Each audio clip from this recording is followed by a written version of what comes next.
Good afternoon, and welcome to day 30 of the series, which means after today, we're halfway home. We're 31 days away from Leadville.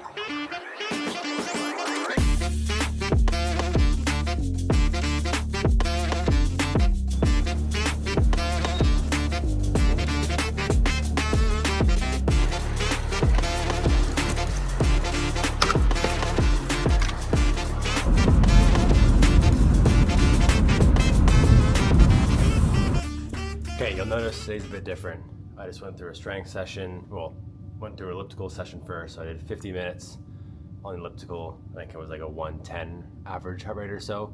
And then did a 22 minute strength workout where I was targeting some single leg plyos, some stability movements, and a little bit of strength components, single leg. Nothing too overly demanding. I'll probably still do some sort of full body, definitely upper body, but full body tomorrow. Okay, so today's a bit different.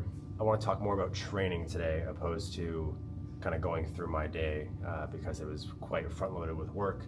So the job site at 7 a.m., which meant I had to leave here by 6:15, and I had quite a long day at work too. So nothing really of value to show for my day. So let's talk about training instead, and specifically progressive overload and how to structure training at a mesocycle or macrocycle, not certainly like not the day-to-day sort of thing and like individual workouts, but as a whole in a structure.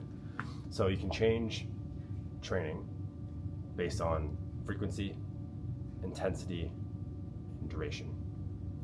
So you can increase individual workouts, you can make them more intense or less intense, and you can change how much you do them. Those are the three kind of pillars that I established for myself and clients to build out a general picture of what a training block looks like.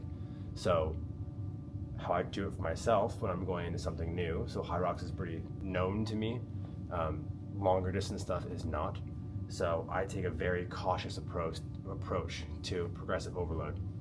So you'll notice here on the side, I gave myself 3 weeks. I basically gave myself 3 weeks of slight overload week by week, not adding another day, but slowly adding mileage to prove to myself that my body can handle it, that I can mentally handle it, that I'm not gonna break down, and kind of build some mental resilience too of knowing I can do it before taking that next leap. And of course there's day-to-days, and you'll see that one big pillar there where I did my 26-mile last man standing with our buddies up in Conifer. But for the most part, it's pretty similar day over day, week over week, because I know I can do it.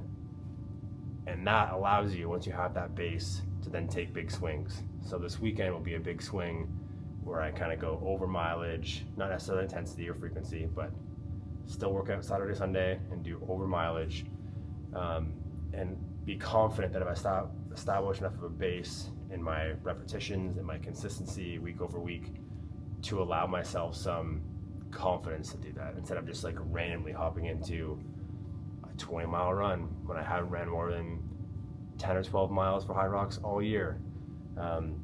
So that's how I kind of generally structure things, where it's a progressive overload, where things stack on stack on stack.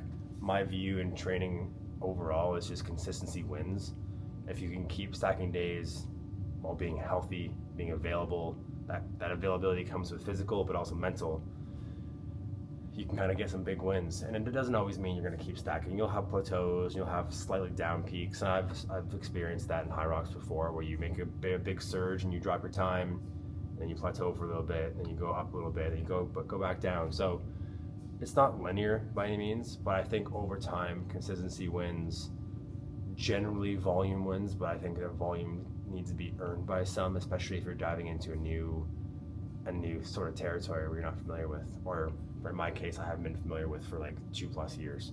So that being said, you'll notice a consistent rest day from running in this graph here on the right or left, I don't know which way the camera works, and 6 days on, 1 day off, 6 days on, 1 day off. And that's just established for the first 3 weeks to set my precedence, to set my confidence value level. And now these next couple weeks, so after this week, it's my last like running rest day. These next 2 weeks, I'm gonna be running 7 days a week, and not always crazy volume or crazy intensity, but the frequency will be the highest it can be by running every day. Some days will be doubles. I'll mix in intensity when I feel like I can, or I'll offload it in a different modality like a bike or a skier or a rower, so I can still get the heart rate stimulus without having my legs falling apart. But yeah, that's overall my training philosophy, my training principle that I've been adapting and using for this Leadville prep. And there's a bunch of all the nuanced things that go into this. Like I track HRV pretty religiously. My heart rate guides a lot of my sessions. If it's not RPE, lower things usually RPE, quality is usually heart rate, sometimes pace, but that can get tricky with altitude. So what I'm getting at is it's not a one size fits all equation.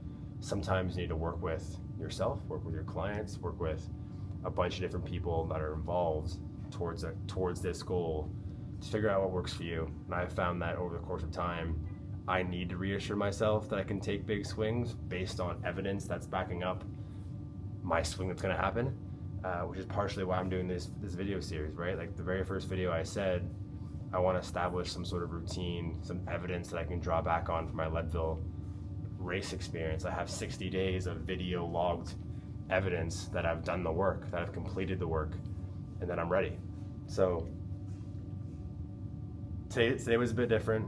Hopefully there's some value in what I'm saying here, and if not, there's value to me by expressing it and kind of getting a clearer picture of what I believe in and what works for me and grounds me. So this conversation right now is going to give me reassurance and confidence to attack this weekend hard, knowing that I have 30 days now of sustained, not even good work, just work, sustained work, proven through sweat, a little bit of blood from time to time, that I can go take big swings when I want to, and I feel like I need to. So big swing this weekend, and then we're nonstop running starting tomorrow for 2.5 straight weeks. So mobility, plyos, stretching, recovery also has to be bumped up a notch too. It's not just you increase one pillar and the rest fall. Like you gotta rise, everything rises with the tide all together. So it's time to lock in, it's time to grind. We'll catch you guys tomorrow.